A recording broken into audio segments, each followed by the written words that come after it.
How to fix voice chat SDK in Mobile Legends. Hello everyone, welcome to this channel. I'm Emily and I'm here to help you out today. So without any delay, let's get started.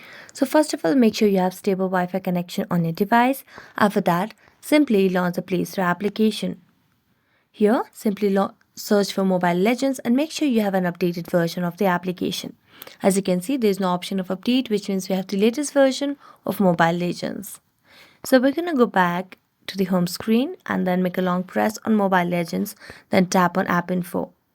Here, as you tap on App Info, it will land us to a new page where you can see the option of clear data. So just tap on it and then clear the cache, then tap on OK.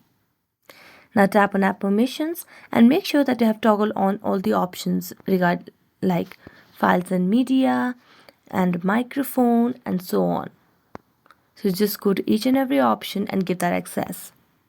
As you do that, you can just relaunch the application and this might help you fix the issue.